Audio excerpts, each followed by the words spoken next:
Welcome back. Another episode of An Entrepreneur's Journey. I want to talk about different business models in one business. So, if you follow me, you obviously see I run a lot of different ideas, a lot of different businesses, but I want to talk a little bit about how I only have one business. So, the only business I have is Homescape LLC. I actually have the stock. Let me see if I can. Boom, right there. That's the Homescape LLC stock. That's my company. Um, that's the only company I have. It's the only LLC I have. The rest are DBAs, doing business as. So, DBA, that's all it stands for, doing business as, meaning it's just a trade name that you're operating under, but the checks still get cut to Homescape LLC. I run three different businesses, and I want to teach you guys a little bit about how I run those businesses effectively, and why you probably shouldn't listen to people when they say, focus on one thing all the time. That's not a universally blanket statement. So, let me talk about the DBAs first. So DBA basically is, again, it's just a trade name. So Homescape LLC owns ArizonaLand.co, right? They own NikkiNice.com. We own DesertLand.us. We own Homescape.net. And I operate three different segments of the business, and you'll see this a lot in bigger reporting companies, like public companies, um, where they say, we have it's Google, but there's different segments. There's Gmail, there's Google AdWords, there's YouTube.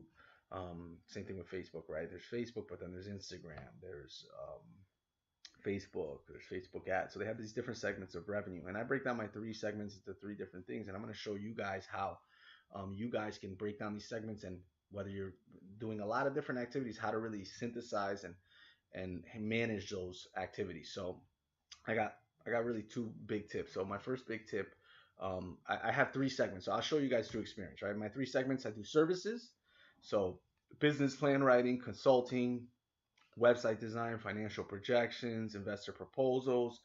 Those are all things, excuse me, that I help clients with. And then I have, so that's my services section. Then I have my product section, and I don't have anything on the wall for the services. But my product section is really my banknotes. I have a lot of collectibles for sale on NikkiNice.com. eBay. I do a lot of health products. So toothpaste, diapers. What else do I got here? Puzzles. Pretty much anything that you can find at Walmart, you can find at one of my online stores. So that's my product. So we have services, products, and then I sell land, right? So homescape.net, HOMSKAPE.net, shameless plug. It's where I sell my land. So how do I keep track of this? Because I've actually branded all these three departments under something different.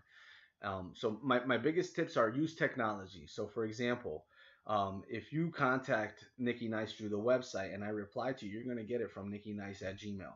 If you reply to Servitude, one of my service websites, you're going to get a reply from Servitude. If you reply to, what do we have? Services, products, so Nikki Nice, and then the land. If you reply or ask me, find my land listing on LandWatch, you'll see Homescape, HOMSKAPE. And if I reply to you, I'm going to reply to you from Homescape at Gmail. Now, obviously, I have all these emails forwarded to one email account. And when I send out an email, it's literally the click of a button deciding on which one I should send out. Same thing with Twitter handles. I have Twitter handles for all of these things, or Facebook pages for all of these things. There's an aggregator keyword. Write that down. Aggregator. Learn that. Go research that. But there's Hootsuite is an aggregator. It allows me to put all my social media accounts in one place and be able to tweet from all those places. So when I sit down and I go on Hootsuite, I can tweet out about the land, I can tweet out about the banknotes, I can tweet out about my business plan services, all in one location. I can even pre-schedule it. So the automation and the technology definitely helps a lot when you're scaling or running multiple businesses. Now, my second biggest tip is, why is this okay? A lot of people say, well, you focus, if you focus on land, you make more land sales. And if you focus, and all of that's true. But a few things, right? Entrepreneurs are usually creatives. They don't like to focus. If you focus them too long, it gets tiring. So I've chosen to, spread myself out and have interesting things. So if I get bored of one thing, I can definitely focus on another thing. Um, but the technology aspect, what I really want to get to here is, when you're managing multiple businesses and you're a startup, it's not that you're managing multiple businesses. Like I said, I only have one business. You're managing multiple ideas, and the point is to get these ideas into fruition and get them into a systematic place where step by step you know how to create a profit, right? If I post 10 Craigslist ads, and I get a response, that means if I post 20 Craigslist ads, I might get two, right? And the more you try it, the more you're going to come up with this mathematical formula of how to do it. So the first thing is technology. The second thing is understand that when you're talking to a potential customer in one idea, one segment of your business, you're not bringing up the other segments of your business. So almost never, I say it's almost because sometimes the conversation gets winded, but usually when I'm talking to a potential client for a business plan, they don't know or understand that I sell banknotes on Nikki Nice or that I sell land. It's irrelevant to them. It doesn't matter, and it doesn't increase my chances of getting a client or doing better quality work if I'm selling them some product that's not correlated to them.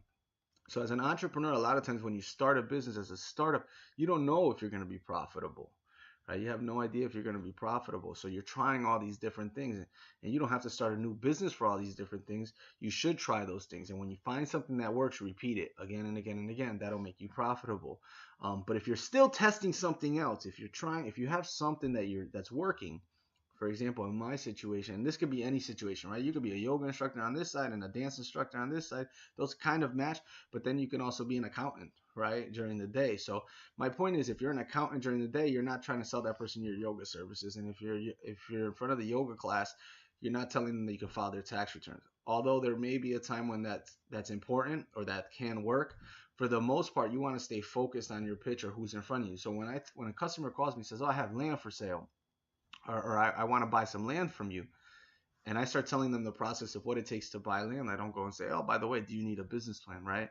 So my point is, when a lot of entrepreneurs were scattered, we're all over the place, I think it's okay. It's worked for me. Technology definitely makes it easier. I think 20 years ago it was very hard to say I want to start 12 different businesses and really reach scale and reach the masses and systematically put in controls in place to grow those businesses.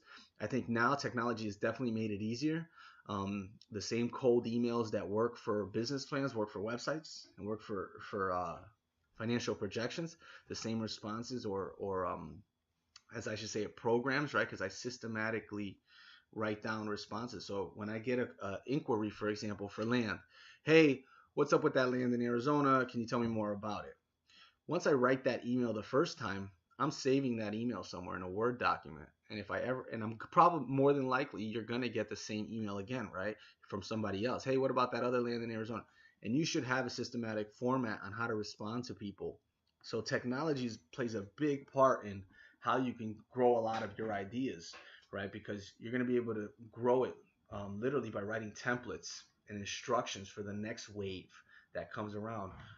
Heard a great quote that said you should probably grow your business so that a monkey could run it or an idiot can run it, because one day someone will, right? So your goal eventually is to extract yourself from the business for you not to be there and to continue to run. So technology is really good for that.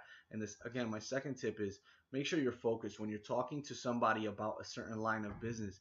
Doesn't mean you have to bring up the other businesses, right? So people always are perplexed. They look at me and they say, man, how can you run so many businesses? Well, the truth is, and this always comes into a question when I'll meet a friend out or I'm not trying to sell somebody and they say, what do you do? But I kind of chuckle to myself because now I feel like I have to run down. I just tell them I'm an entrepreneur, but the follow-up question is always, well, what do you do? And then I run down the list, right? I sell banknotes, I do some land, and they can't comprehend why anybody would want to buy land from me when I seem so scattered, why anybody would want to get a business plan written from me when I seem so scattered to them, right? But the truth is, I've had over 200 business plan clients. I've bought and sold, now dozens of properties. So when I'm talking to these potential clients or this potential land buyer or selling this person a product on online, and when you sell the product online, it's a little less, right? Because there's not much interaction. But the point is, I'm not approaching them as this entrepreneur that has 100 businesses. They see an entrepreneur that writes business plans, or they see an entrepreneur that sells land, right? Or a land investing company, or they see a banknote business, right? Coin collecting business, a collectibles business. So they don't see all these other things. I let you guys see this in an entrepreneur's journey, but I hope that helps, because I think a lot of entrepreneurs have a lot of ideas, and I think it's okay. I think we're in a technology era now that allows you really to grow multiple ideas at the same time. It's actually the amount of time you spend extra, the amount of time, let me put it this way. Running 10 Twitter accounts maybe takes me an extra hour a week than it would take me running one Twitter account. Whereas before this, the technology era and some of the software that's out there, it might have taken me 10 times more, right? Because there's 10 times more accounts to run. And the same thing with growing the businesses and scaling the businesses. whether you're talking about, email accounts or, um, you know, websites that can be designed at scale. You can design 12 websites now, right? Literally, some of these software programs allow you to design an online store in 8 hours, 10 hours. And that goes from starting knowing nothing to actually finishing the website. So there's a lot of great tools out there. I don't think you have to be specifically focused, but I do think when you're in front of a customer, that particular customer, if you're pitching a certain product or service, stay in line with that. Don't go off the course, right? And start talking about that you have all these other business ventures, because that's really when you look crazy to a potential customer. But as opposed to looking crazy to the average Joe, a lot of entrepreneurs struggle with this. They say, "Oh, I told this guy, and he says I'm too all over the place, or I have too many ideas." Well, that guy probably doesn't matter, or that person that probably doesn't matter, right? They're probably not a customer.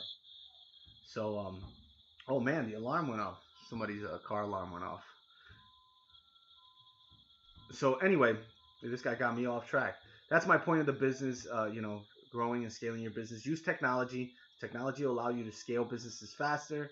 And then when you finally get that customer in, focus on that one business model. Approach that person as that's your only business you're in. Talk again soon, guys. Hope next time we don't have this annoying noise on the outside. Subscribe to the channel if you guys like what you see, and we'll talk again later. Bye.